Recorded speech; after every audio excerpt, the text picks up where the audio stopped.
우리 찬양대의 고백처럼 주님 사랑해요 한번 고백하겠습니다. 같이 주님 사랑해요.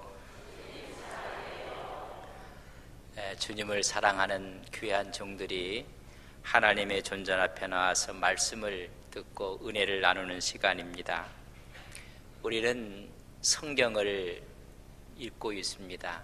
우리 특별히 장로님 가운데는 성경을 1년에 몇 독씩 하는 장로님이 계시고, 또 성경을 필사하는 분들이 있어서 다 신구약을 쓴 후에는 저희 교회가 재본해서 다시 또 드리게도 됩니다. 성경을 읽을 때 중요한 것은 기도하는 마음으로 성경을 읽으셔야 됩니다. 여러분, 세상에 있는 일반적인 서적들 읽을 때 여러분 기도하고 읽지는 않습니다. 그러나 성경은 하나님의 감동으로 기록된 책이기 때문에 기도하는 마음으로 읽습니다. 두 번째는 기도하는 마음으로 그 성경을 읽을 때 그 말씀이 나한테 다가옵니다. 그때 성령의 역사하심이 있어야 됩니다. 여러분, 하나님 말씀을 기도하는 마음으로 읽을 때 이 말씀은 나에게 주신 하나님의 말씀이야. 성령의 감동, 역사가 있을 때 그 말씀은 살아서 나에게 내마의 말씀으로, 사해는 말씀으로 들려지게 되는 것입니다.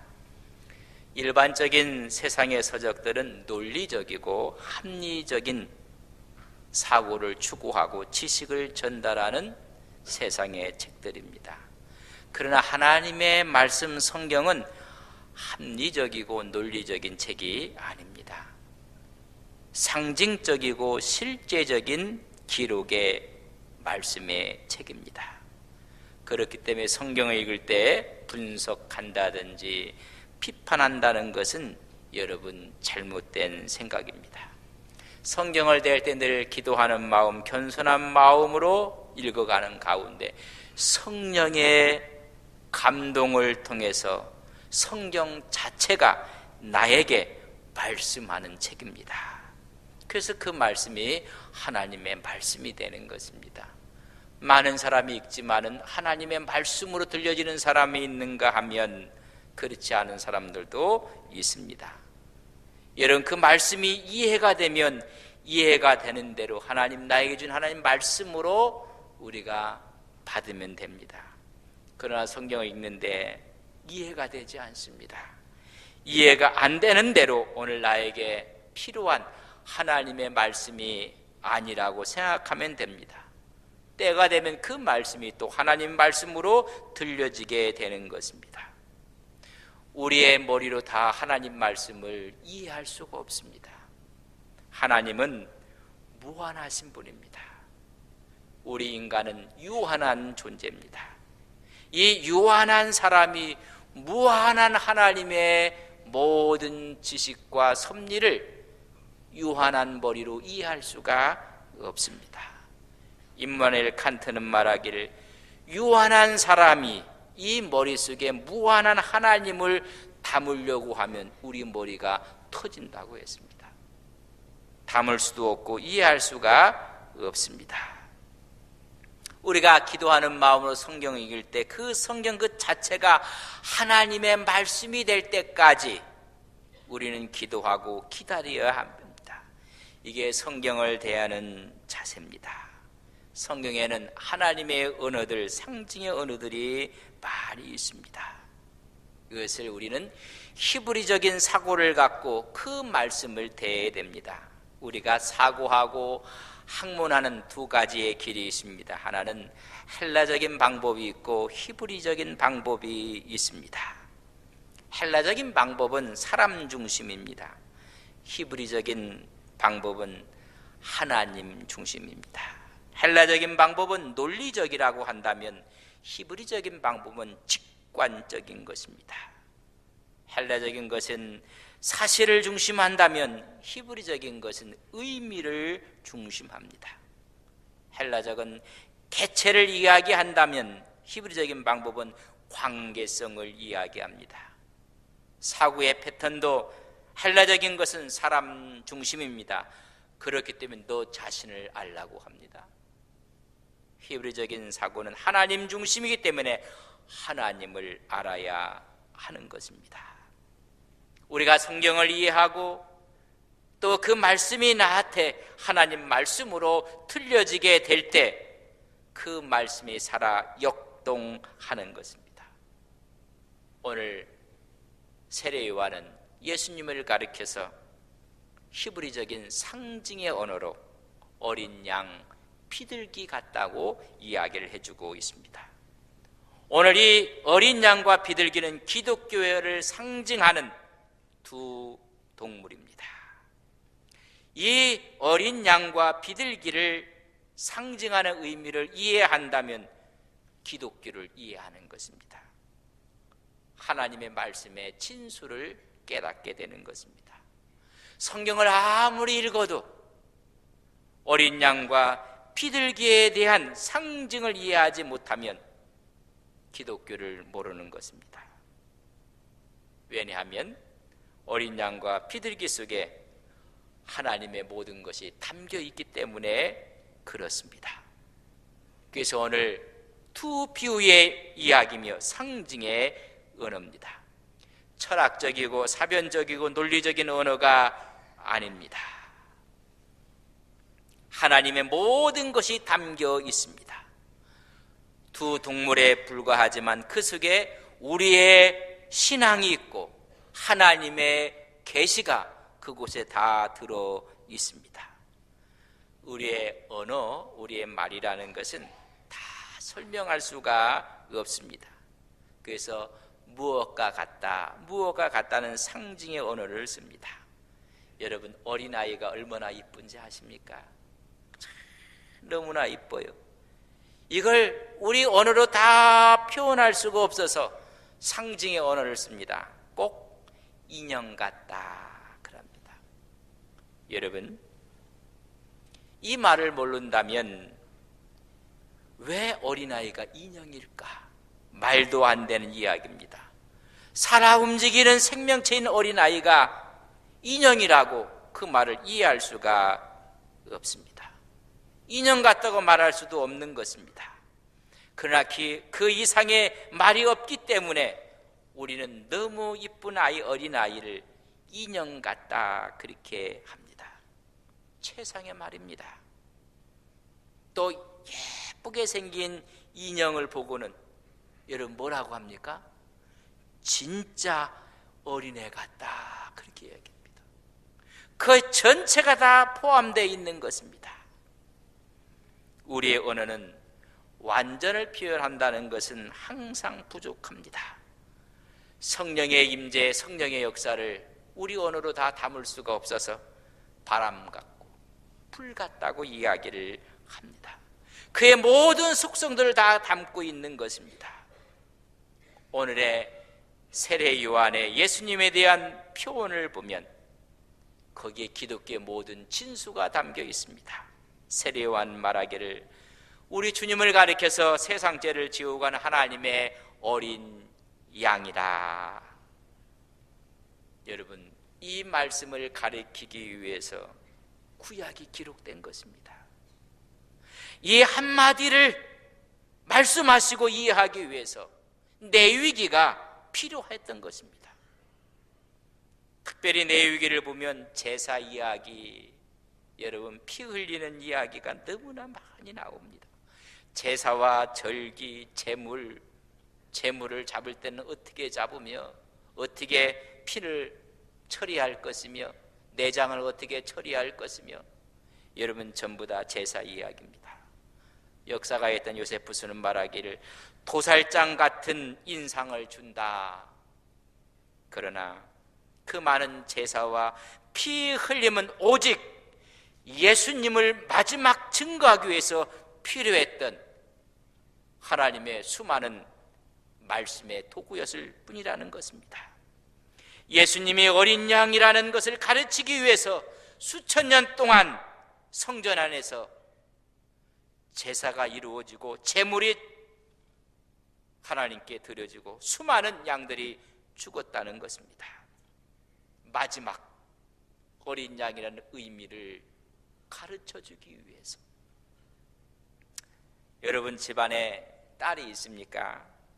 근데 딸이 얼마나 엄마 말을 안 듣는지, 이렇게 얘기해도 안 듣고 저렇게 얘기해도 않고 엄마 속을 다 뒤집어 놓은 딸은 혹시 여러분 없습니까? 그래서 엄마가 너 그러면 안 된다, 이렇게 해야 된다, 저렇게 해야 된다, 아무리 이야기해도 이 딸이 말을 듣지 않아요. 그때 마지막 해주는 말이 뭔지 아세요? 너도 엄마 돼봐라. 그때 가서 깨달아요. 여러분 자녀들 두셨습니까? 아무리 공부해라 이야기해도요, 속의 경혈기예요. 네 지금 이 시간이 얼마나 중요한 시간인지 아냐? 이 시간은 훗날 10년하고도 바꿀 수 없는 시간이야. 너무나 중요한 시기라고 이야기를 하고, 너 후회한다 아무리 이야기해도 아이들이 공부에는 뒷전입니다. 알아듣지 못합니다. 여러분 언제 깨닫는지 아세요? 다 큰 다음에 나이 들어서 깨닫습니다.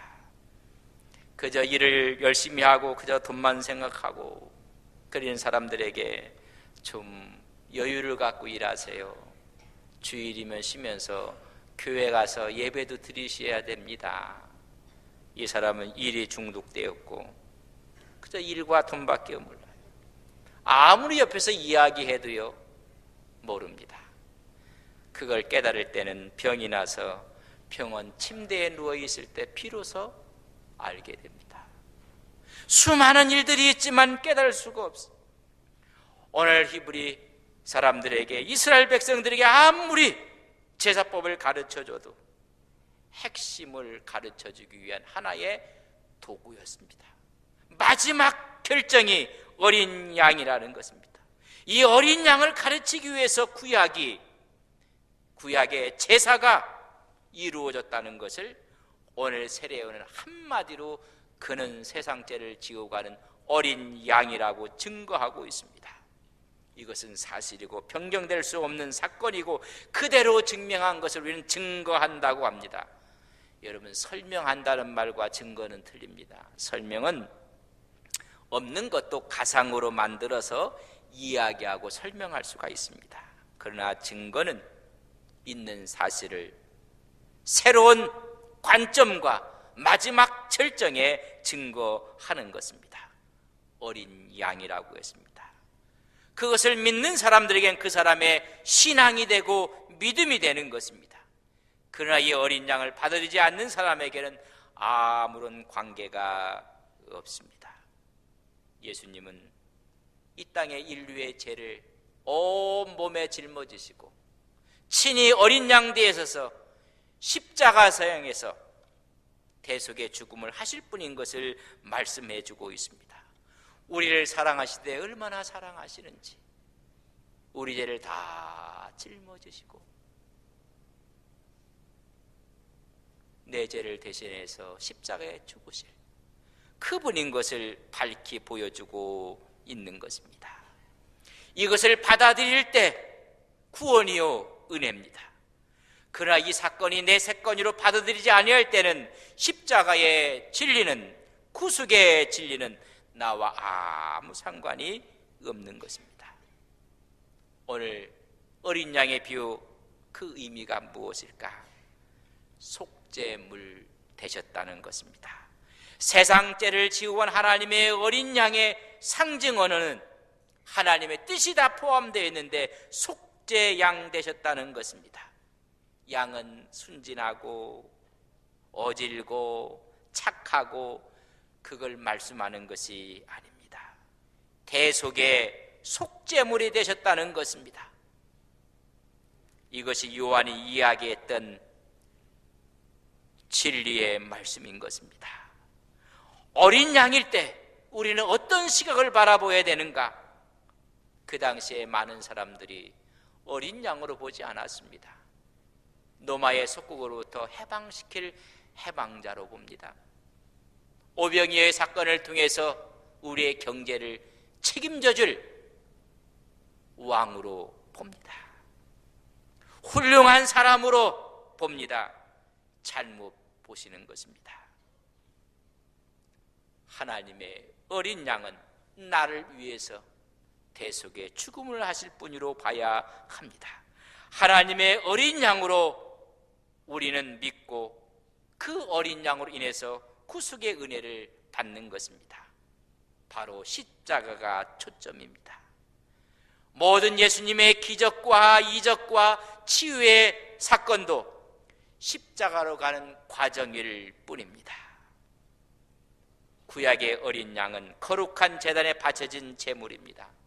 그렇다면 우리는 중요한 결론을 우리가 얻게 됩니다. 갈보리 언덕에 주님이 우리를 대신해서 십자가를 지셨습니다. 다름 아닌 거기는 하나님의 제단이었습니다. 우리 예수님은 그 위에 바쳐진 제물이었습니다. 히브리서 9장 12절에 보면 염소와 송아지 피로 아니하고 오직 자기 피로 영원한 속죄를 이루사 단번에 성수에 들어가셨느니라. 구약의 제사의 그 피는 다 상징이고 그림자였습니다. 예수님의 피는 본체요 그 그림자의 실체였습니다. 나와 너의 모든 죄를 짊어지시고 인류의 모든 죄를 짊어지시고 사하신 십자가의 속죄성을 말씀한 것입니다. 그래서 하나님의 어린 양이로다 말씀했습니다. 그 말을 받아들이는 순간 나와 주님과는 하나가 되는 것입니다. 속죄의 어톤먼트라는 영어의 단어의 의미는 여러분 하나가 된다는 뜻입니다. 주님의 죽음 앞에 내가 그 죽음을 경험하는 것입니다. 하나가 되므로 이제는 죄에 대해서는 죽고 의에 대해서는 사는 하나님의 자녀가 되는 것입니다. 우리는 십자가를 볼 때 거기서 내가 죽은 것입니다. 사순절을 지내고 있습니다. 주님의 십자가를 우리가 묵상하는 절기를 지내고 있습니다. 그 자리에 내가 죽었다는 것입니다. 그래서 하나님의 어린 양이라고 증언하고 있습니다. 그 다음은 우리 주님이 세례를 받으십니다. 예수님은 죄인이 아니었습니다. 세례 받으실 이유와 필요가 없는 분이었습니다.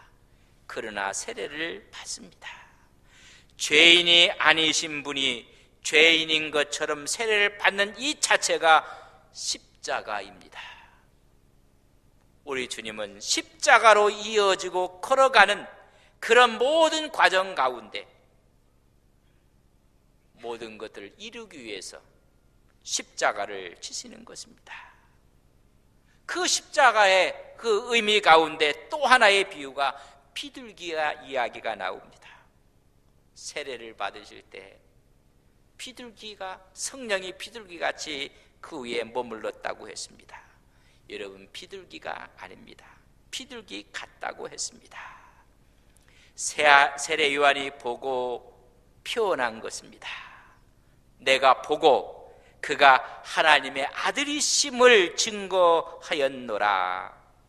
성령은 무엇을 하는 것인가? 성령은 예수님이 하나님의 아들이심을 증거하는 것입니다.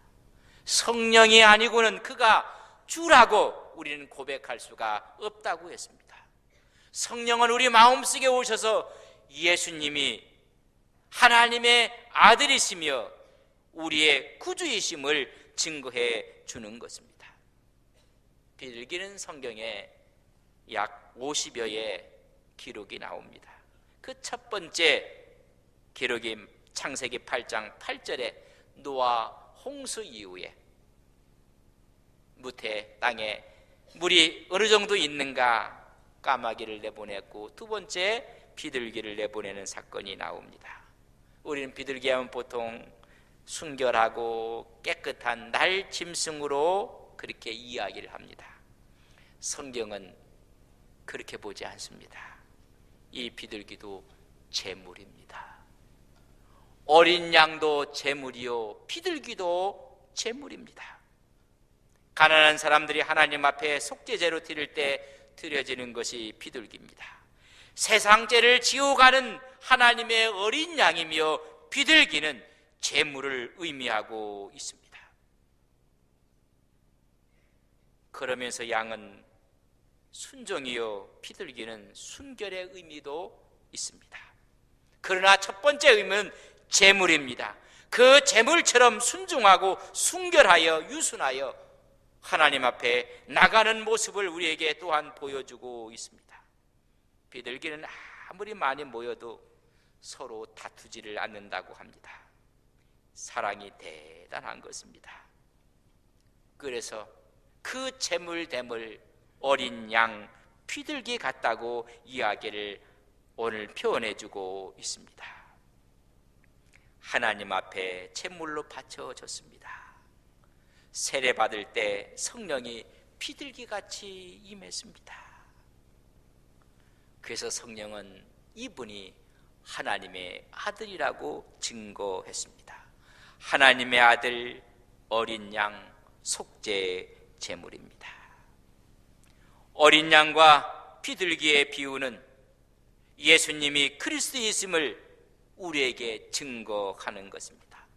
바로 그분이 나의 죄를 위해서 십자가에 돌아가실 그분인 것을 증거합니다. 하나님의 사랑을 우리는 다시 한번 깨닫게 하는 것이 어린 양과 비둘기의 비유입니다. 우리는 그 사랑을 받은 사람들입니다. 그 사랑 앞에 이 땅에 하나님의 사람으로 살아가야만 하는 것입니다. 그 증거를 바라보는 것입니다. 그것이 십자가요 어린 양이요 비둘기입니다. 노예제도가 법으로 공인되었고 흑인들이 노예로 수많은 아픔과 고통을 갖고 지냈던 시대에 한 사람이 흑인을 죽이는 광경을 노신사가 목도하게 됩니다. 특별한 일은 아니었지만은 백인 남성의 마음을 언짢게 한 이유로 그는 단도를 꺼내서 흑인의 가슴에 던지는 사건이 벌어졌습니다. 흑인을 죽인다고 해서 살인이 아닙니다. 노예는 물건일 뿐입니다. 그런 순간에 칼은 이미 날아가고 가슴으로 향하고 있었습니다. 그 순간 모두가 깜짝 놀랐습니다. 주위에 있는 사람들도 흑인의 가슴에 비수가 꽂혀지고 죽어갈 줄 알았는데 흑인은 눈만 크게 뜨고 있었습니다. 칼을 던진 백인도 놀랐습니다. 그 앞에 광경은 흑인이 죽어가는 것이 아니라 어떤 노신사가 날라오는 칼을 손바닥으로 받았습니다. 그 앞에 피가 뚝뚝 떨어지는 백인 노신사 던진 사람도 놀랐습니다. 칼은 흑인의 가슴에 꽂힌 것이 아니라 백인 노신사의 손바닥에 꽂혀 있었습니다. 상황을 정리하고 이미 당신이 저 사람을 죽인 거랑 똑같다. 저 사람을 나한테 맡겨줬으면 좋겠다. 그리고 그를 자기 집으로 데리고 갑니다. 갔더니 교회에 노신사는 목사님이었습니다. 너무나 감격스럽고 너무 큰 은혜를 받았고 너무나 고마워서 교회에서 굳은 일을 다 합니다. 내 생명 다 바쳐 기쁨으로 섬깁니다. 섬기는 중에 그 은혜를 망각했습니다. 그런 감격도 식었습니다. 이 흑인 마음속에는 이제는 혈기와 분노가 막 치밀어 오는 것을 걷잡을 수가 없어서 난동을 부리게 됩니다. 수많은 사람들이 가서 이야기를 하고 제재를 해도 혈기와 분노를 잠재울 수가 없었습니다. 난동 부리는 것을 목사님한테 가서 이야기했습니다. 목사님, 저렇게 순했던 저 사람이 난동을 부리고 있다. 목사님이 찾아갔습니다. 그 앞에 가서 아무 말 하지 않았습니다. 자기 손을 내밀어 보여줬습니다. 그걸 보는 순간 이 흑인은 아스러지는 것처럼 주저앉습니다. 저 손이 날라오는 피수를 받은 것입니다. 나를 위해서 저 손에 상처가 입혀진 것입니다. 그걸 보는 순간 혈기도 분노도 다 사그러지고 말았습니다. 세례 요한은 증언하고 있습니다. 너를 위해서 날라오는 비수를 친히 주님이 다 짊어지기 위해서 어린 양으로 피들기 제물로 왔단다. 우리는 십자가를 보는 순간 세례 요한의 증언을 들어야 합니다. 오늘 어린 양과 피들기는 나의 구속의 상징으로 다가오고 있는 것입니다. 십자가를 바라보는 순간 우리는 어린 양과 비둘기의 제물을 기억하며 구원을 다시 감격을 찾아야 되는 것입니다. 주님을 믿으면서 나도 모르는 사이에 감격이 식어지고 은혜가 식어질 때, 인간적인 생각들이 나올 때 우리는 어린 양이요 비둘기였던 십자가의 제물을 생각하며 그 믿음 따라 살아가시는 거룩한 종들이 되시기를 주님의 이름으로 간절히 바랍니다. 다 눈을 감으시고 그 자리에서 다 일어나시겠습니다. 우리 하나님께 마음으로 기도합시다. 하나님, 어린 양이 되시고 피들기 되셔서 이 땅에 나를 위해 제물로 오셨건만 그 은혜를 감격하고 살다가 나도 모르는 사이에 그 감격을 잃어버리지는 않았는지, 그 은혜를 잃어버리고 인간의 혈기와 분노로 살지는 않았는지, 이 시간 다시 십자가를 바라보며 어린 양과 비둘기의 의미를 깨닫는 우리의 신앙 되게 하옵소서. 조용하게 기도하겠습니다. 아버지, 아버지 영광 주시옵소서. 아버지,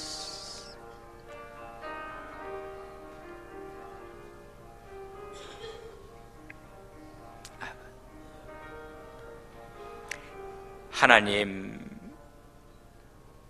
주님 사랑합니다. 주님 사랑합니다. 내가 죽어야 할 그 자리에 주님 어린 양으로 오시고 비둘기의 비유를 통해서 제물되어 주셔서 구원의 상길, 은혜의 길을 열어주셨건만 그 은혜의 시기를 묵상하는 사순절을 지내고 있건만 우리도 모르는 사이에 그 감격을 다 잃어버리고 살지는 아니했습니까? 오늘 우리 앞에 있는 세상 죄를 지고 가는 어린 양 되시며 제물 대신 비둘기를 주님 바라보며 십자가 앞에 저희들 다시 한번 섰습니다. 이제 믿음으로 살게 하시고 하나님께 헌신하며 살게 해주시고 이 땅에서 사랑하며 용서하며 살아가는 하나님의 종들이 되게 하옵소서. 예수님의 이름으로 기도 올리옵나이다.